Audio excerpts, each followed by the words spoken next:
He did. Like, why people ask us, like, to this day, y'all really will go back to Bad Boy? Y'all really do this? Like, he did some shit he didn't have to do as a businessman. That wasn't in the contract at all. Like, you know what I'm saying? So, for us, at the end of the day, we had to tip our hat to him, like, and say, you know what I'm saying? That's some real shit, because he didn't have to do that. And then at the end of the day, what people don't know, the same contract that we flip publishing, we flip about, is the standard contract that most MCs and artists have.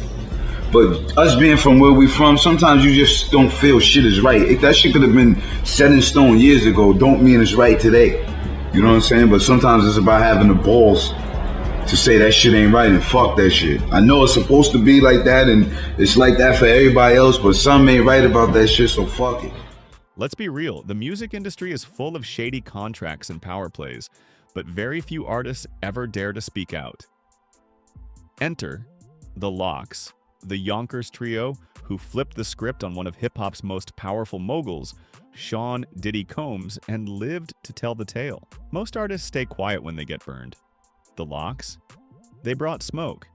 They threw chairs, threatened Puff on live radio, and sparked a fan-driven movement to get free.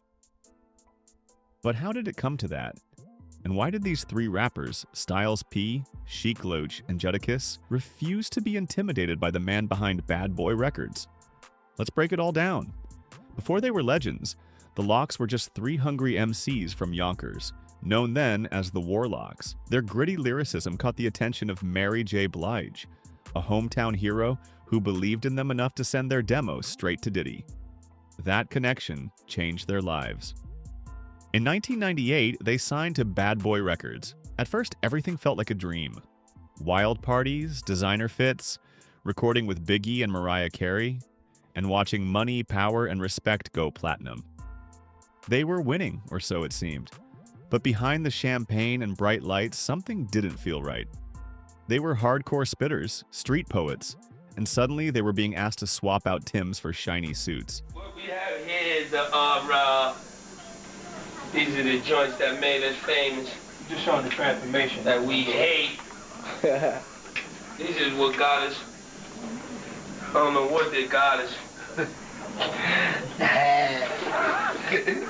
are what got us. I don't know what they got us. Nah, you know, this was the old us. So we gotta come out like this, you know. I ain't gonna tell you what we do, but gotta catch the show. Yeah, you catch the show.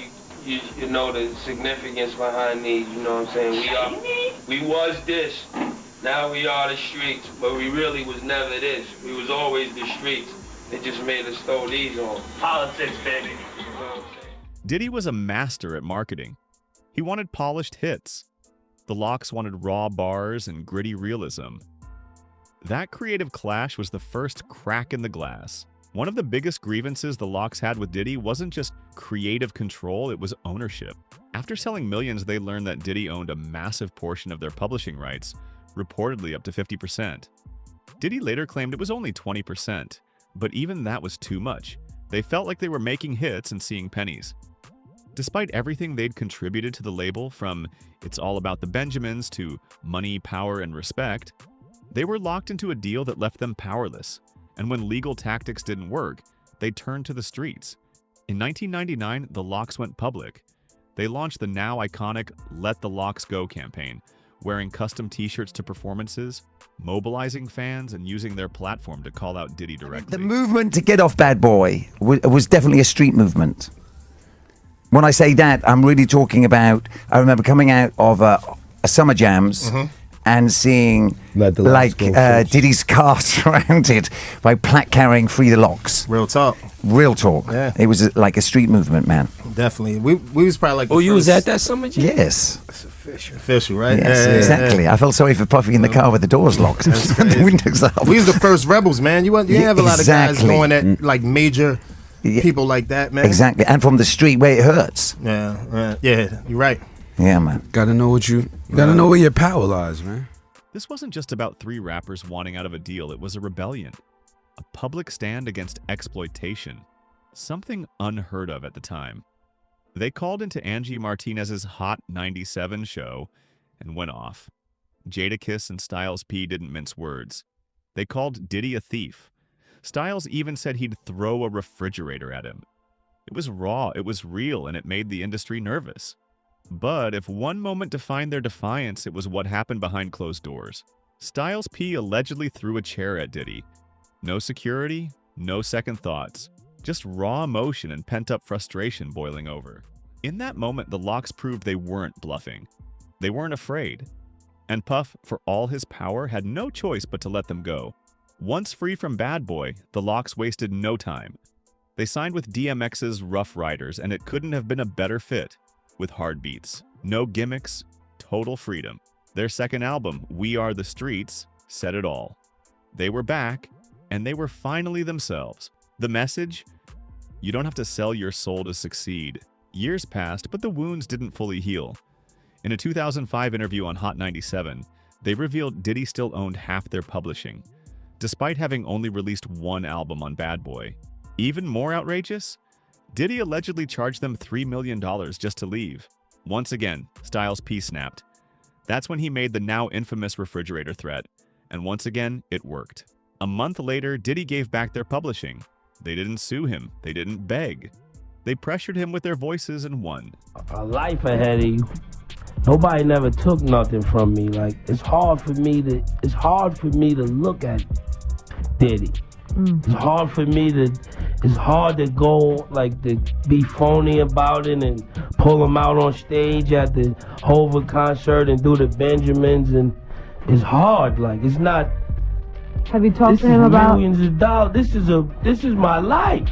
It's worth dying. It's worth killing over. Like, serious. That's what people don't understand. Don't say, Jada, you bugging. Or it's worth really killing. Like, sit down, think about it, pull it all on the table.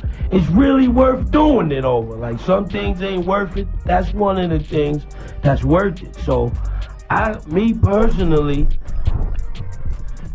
I can't sleep sometimes. Like, I lose sleep. Like, I be ready to just black out. Like, how long have you been? Have you had the conversations with Puff about trying to buy it back? He's so much of a gangster with the paperwork. He'll tell you one thing, and then he'll tell his lawyer or people that represents him something else. And then it never happened. And this is amazing. I mean, and you've been trying to do this for years? For years, Hans. We on our, we've been quiet and all that. We on our 7th or 8th lawyer for this. No security guard can stop. How much money are we talking? How much money are we talking? Off a skyscraper. We stainless steel with the double door joints. We talking no security. I couldn't even tell you. I mean, estimated you couldn't. A couple mil. A couple million? I would say a couple mil. I can't even say. I'm not even sure. We paid a couple mil to get out.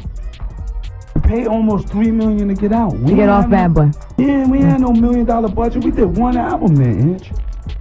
We did one album. We did Money, Power, Respected. This ain't for albums. This is for life. This is for life, too. This is why it's worth killing. It ain't like when this contract's up. So for the rest of your life, if you make a song, you have the way it stands. He gets money no matter what. If we make a Give It to Me or in the club, he's gonna make more off that than we are. And people don't understand. That's worth throwing it all out the window. But yo, dog, we made one album with you. Years ago, we came in the game. We paid $3 million to get off. Close to $3 million. I gotta pay him $300,000. You made, Lord knows what you made off the Benjamins. Every time I put out a solo album, he gotta get an advance of $300,000. How come? That's crazy. How That's do you what the get people don't see. Like, and to me, it's like, yo, come on, dog. You on MTV, VH1, $1 million parties. Sean John, Justin, this and that. We did one album with you, dog. You Benjamins, Lord, No Way Out from the Benjamins sold something crazy. You made you made your money back off of that. And when we came in the door, our advance was between the three of us was like 100 G's. And you charged us $3 million to let go. And you had our publishing for half of 10 years now. And we've been trying to, we've been quiet. Yeah. You know, people be like, y'all wild. Or y'all hello? Yeah. Hey. What's up? What's up? I mean, hey, yo, check this out, man. The last time y'all did this, man, y'all did the whole campaign, Let the Lox Go and all that. Y'all ain't want to be down with Bad Boy, so we let y'all go. Y'all want to be down with us, we let y'all go, we keep it moving. But to get on there and portray like somebody got to go and steal and rob and be shysting y'all, that ain't really correct, you know what I'm saying? And first of all, I'm at my office right now. I'm always accessible. Y'all ain't got to get on the radio and do certain tactics and do certain things to ever holler at me. Dedicated, last time I saw you, I told you, let's get together, let's talk. You know what I'm saying? I told you I'm accessible. I said if anything don't come, if there's somebody standing in the way for you expressing yourself, or any of y'all expressing yourself, y'all can come get at me directly. You know what I'm saying? All that throwing the refrigerator and you gonna kill, y'all ain't killing nobody, man. You know what I'm saying? We businessmen. We all mature adults here. All that right there, I'm at my office. Y'all can sit on this interview with her and talk as long as y'all want to talk about it. Or you can take the invitation I gave you before. But it's not even getting there because of your get on the radio, whatever tactics. I ain't your enemy. Dog, I ain't your enemy. You need to bang like that on cats that's coming at you. I ain't your enemy. Just yesterday we got a note from your office about killing saying you don't have no idea of none of this or none of nothing.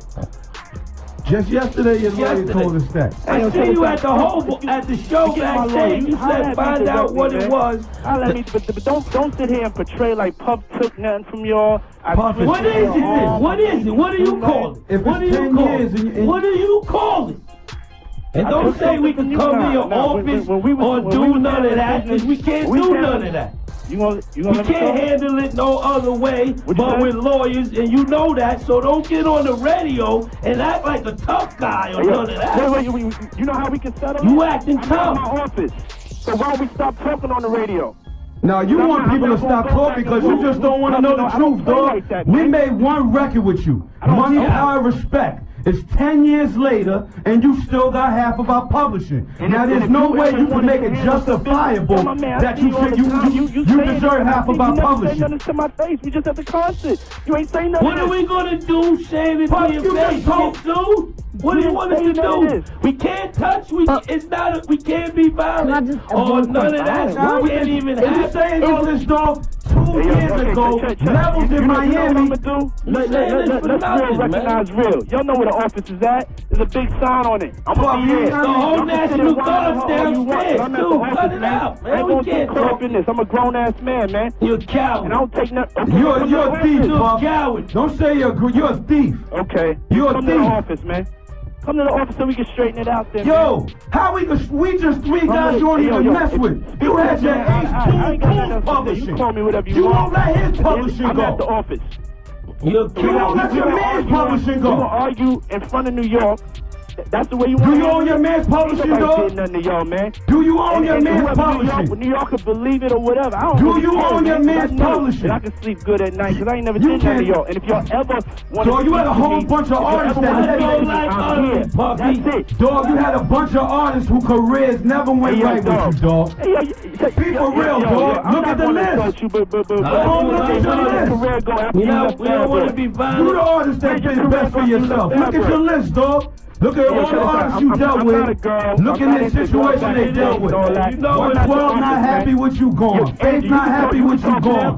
We not happy with you gone. Faith not happy with you gone. Wow. All right, he's hung up. He's gone. He's finished. Shine jail. What makes the Lox iconic isn't just the bars or the hits.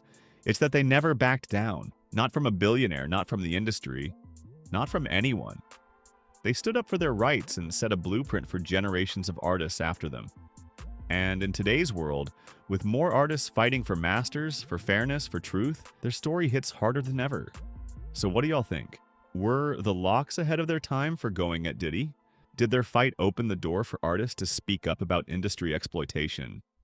Drop your thoughts in the comments, smash that like button, and subscribe for more.